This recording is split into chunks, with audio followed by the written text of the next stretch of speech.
지난 주일날 우리가 함께 살폈던 야고보서를 신약의 잠언이라고 부릅니다.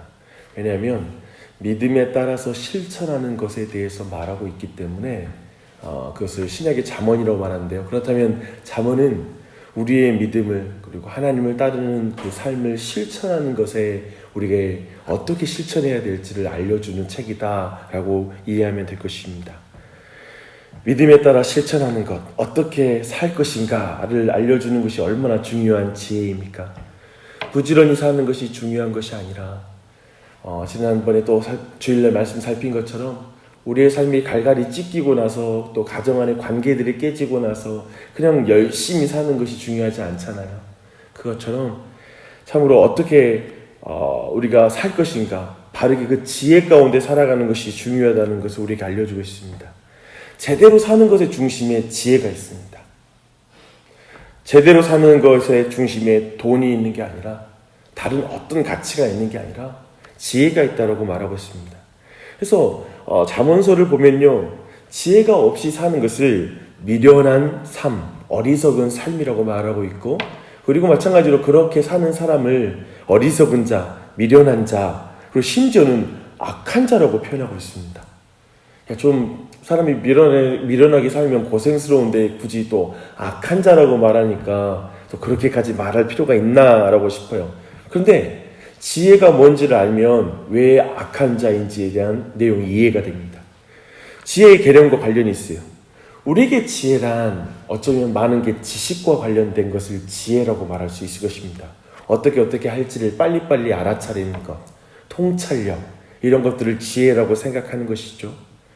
그런데요, 좀 더 성경에서 말하고 있는 지혜는 하나님의 뜻을 알아서 분별하여 하나님을 경외하며 살아가는 것, 그것과 관련된 것이 바로 지혜입니다.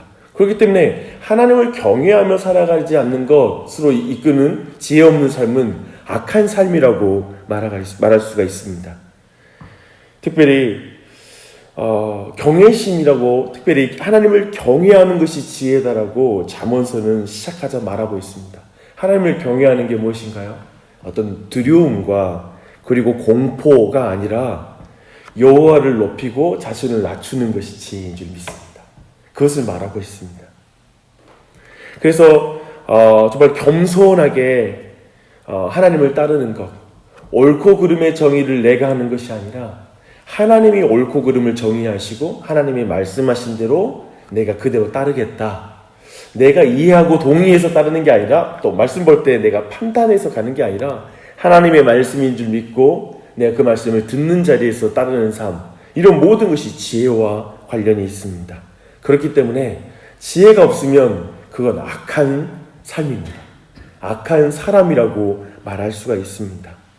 그래서 성경이 말하고 있는 지혜의 이미지는 갑자기 하나님이 지혜를 주셔서 똑똑해지는 것, 탁월해지는 것이라는 이미지이기보다는 하나님 두려워할 줄 알아서 기도할 줄 아는 것, 내가 지혜 없다고 생각하고 하나님 지혜 주세요 라고 간구하는 것. 사실은 솔로몬이 특별히 이 잠언서의 저자라고 알려져 있는데요, 대부분의 잠언의 저자라고 알려져 있는데요, 근데 솔로몬이 기브아에서 하나님께 제사할 때 자신이 미련하다고 말하면서 백성들을 다스릴 지혜를 달라고 구하잖아요. 어떤 부귀보다. 바로 그 장면입니다. 그게 바로 지혜 있는 자의 이미지이죠. 그래서 이 자리에는 정말 내 힘대로 살 수 있다고 생각하는 분 아무도 없는 줄 믿습니다. 그러니까 기도하러 나왔잖아요, 아침에. 하나님, 오늘 내가 내 힘으로, 그리고 내 생각으로, 내 판단으로 살겠습니다 하는 사람은 아무도 기도하러 나오지 않습니다. 사실 내가 미련합니다, 난 지혜가 없고요, 능력이 없습니다 라고 하는 사람들이 기도하러 나옵니다. 그래서 이상하게 기독교는 탁월하면 탁월할수록, 하나님의 나라에서, 그리고 성경을 깊이 알면 알수록, 그래서 정말 하나님을 더 깊이 이해하는 사람일수록 더 미련하다라고 말합니다. 자기에 대해서 더 나에게 능력이 없다고 말을 합니다. 그래서 더 기도하는 사람이 참 신앙이 좋은 사람이에요. 다른 거 필요 없는 것 같아요. 교회에서 앞에서 소리 말하고, 교회에서 큰일하고, 어떠한 것을 많이 성취를 보여주는 사람보다 가장 지혜로운 사람은 먼저 기도하고 시작해요. 먼저 우리 말씀 좀 보고 시작해요. 하나님 뜻이 무엇인지를 묻고 시작해요. 그런 사람이 가장 지혜로운 사람이죠. 하나님을 높이고 나를 낮추니까. 그렇죠? 그리고 선악의 기준이 내가 아니라 하나님인 줄 알고 아는 것이 바로 지혜니까 그렇습니다. 사랑하는 여러분, 내 자신뿐만 아니라 우리의 자녀들도 그런 지혜가 있으면 얼마나 좋겠습니까? 그렇죠? 그리고 우리의 배우자가 그런 지혜가 있고 우리 교회가 그런 지혜가 있는 게 얼마나 큽니까? 그래서 4장에 보니까요, 지혜를 얻기 위해서는 어떤 대가를 치르더라도 아깝지 않다고 말하는 거예요. 그러니까 다른 게 안 보여요. 뭐 좋은 집, 좋은 차, 이 세상에서 말하는 안락한 삶, 다른 어떤 지위, 이게 먼저가 아닌 거예요. 그래서 지혜가 어떤 대가를 치르더라도 아깝지 않은 그걸 얻기 위해서라면 모든 일을 하겠다라고 고백하고 있습니다.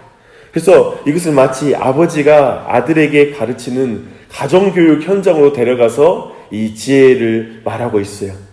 그래서 1절부터 9절 보면 그런 내용이 나오는데요. 지혜롭고 현숙한 여인을 아내로 맞으면 그 남자를 영화롭게 하듯이, 그 이치로 아들이 지혜를 얻게 되면 그 지혜가 아들의 인생을 영화롭게 할 것이라고 말하고 있습니다. 그런 여인의 대표로 룻이 나오죠. 사실 잠언서 다음에 그 히브리 성경의 다음에 나오는 책이 룻기거든요.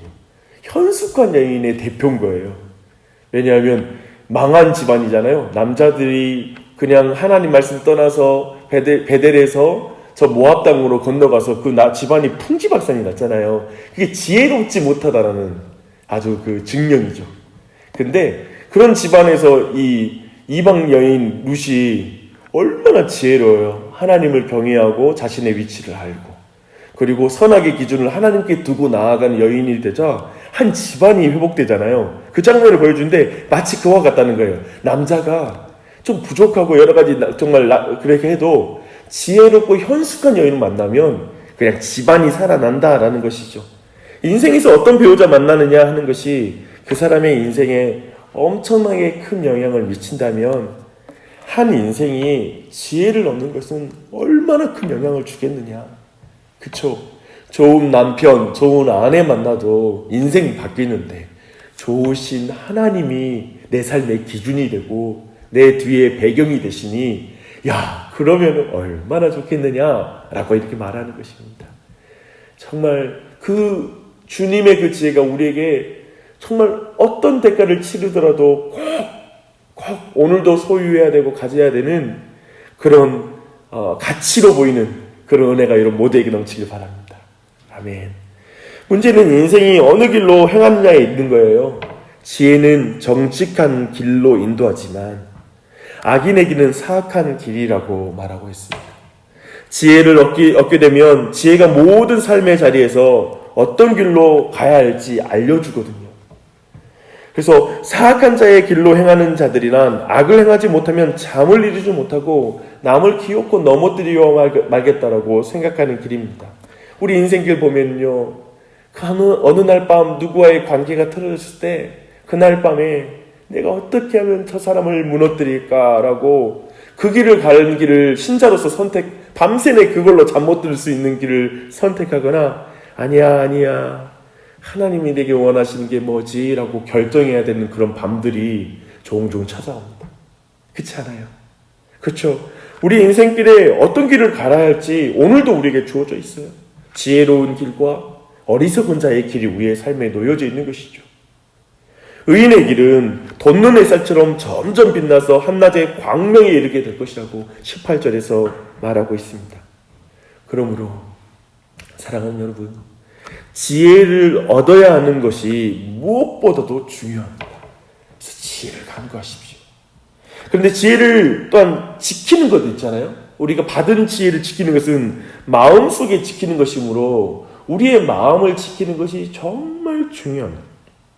오늘 23절의 말씀 보면 너무 유명한 말씀이 나오죠. 함께 읽어보시게 다시 한번.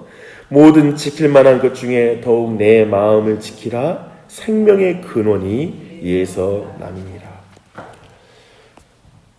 아침에 막 깨서도 그리고 일상생활의 순간순간 우리의 마음을 다 깨뜨려 버리려고 하는, 지혜가 담기는 게 마음이잖아요. 마음이라는 그릇인데 우리의 마음을 더럽히는 생각, 말, 그리고 우리의 마음을 확 깨뜨리는 그런 일들이 하루에도 몇 번씩 발생할 거예요. 근데 그 마음을 잘 지켜야 돼요. 그 순간 내가 불쾌해버리고 화를 내고 내가 절망을 가져버리잖아요. 그러면 기도할 마음이 안 생기는 거예요. 그렇잖아요. 하나님께 기도하고 의지하고 그리고 성경 말씀 생각할 여유가 없어요. 내가 분노해버리면, 내가 화를 내버리면 마음을 지켜야 됩니다. 생명이 있구니 여기에서 나오는 것은 생명을 결정하는 모든 판단과 결정이 마음에서 나오기 때문에 그래요. 그래서 마음을 지켜야 돼요. 귀는 지혜의 기울이고 눈은 지혜를 주목하고 입에서 구부러진 말과 그리고 비뚤어진 말, 즉 거짓을 버리고 발에서도 악으로부터 발도 안도 악으로부터 떠나야 하고요. 우러나 좌로나 치우치지 않고 바른 길로 행해야 됩니다. 오직 지혜를 놓고 그것을 마음에 품기 위해서 우리가 그렇게 행해야 하는 것입니다. 이 아침에 함께 여러분 모두 각자 좀 기도하시면 좋을 것 같아요. 정말 이 귀한 지혜, 터진 웅덩이를 가지고 막 물을 깨진 독에다가 막 물을 열심히 붓는다고 해서 이게 문제가 해결이 안 되잖아요. 내가 성을 지키는데 성문은 열려있어. 열려있는지도 모르고 밤새내 그냥 성벽에서 위에서 멀리 보면서 지키는 게 그게 지혜가 아니잖아요. 마치 하나님을 경외하지 않고 정말 하나님께서 성문을 지켜주시고 하나님이 내 삶의 우물이시다, 모든 생명의 근원이시다는 걸 인정하는 그 낮은 자리에 서지 않으면 아무것도 될 것이 없는데, 근데 그 상태로 우리의 인생을 계속 오래 살면 오래 살수록 시간이 갈수록 너무나 하나님부터 멀어지는 결과를 갖게 된다는 걸 경험하잖아요. 제가 보니까 기도라는 것은 항상 그랬던 것 같아요. 어제 쓴맛을 보고 다시 아침에 와요. 기도하는 사람들은요, 때로는 내가 기도하지 않고 하루만 가도 며칠만 가도 내 삶이 하나님부터 쭉 점점 멀어지고 있구나라는 걸 느끼고 그리고 나서 다시 돌아오죠. 이것이 빨리빨리 이루어지는 것 같아요. 다시 우리가 경험할 거예요. 사실 그게 무엇이 삶의 행복이게 지혜로운 일인지 아는 거예요. 열심히 살아서 행복이 내가 누려지는 게 아니구나. 내가 열심히 살아서 내가 안전하지 않구나. 내가 주님께서 날 보호하신다는 믿음이 있을 때 내 마음이 지켜지고 이 마음에 우리 자녀들이 품어지고 배우자가 품어지고 이웃이 내 마음 안에 품어지는구나.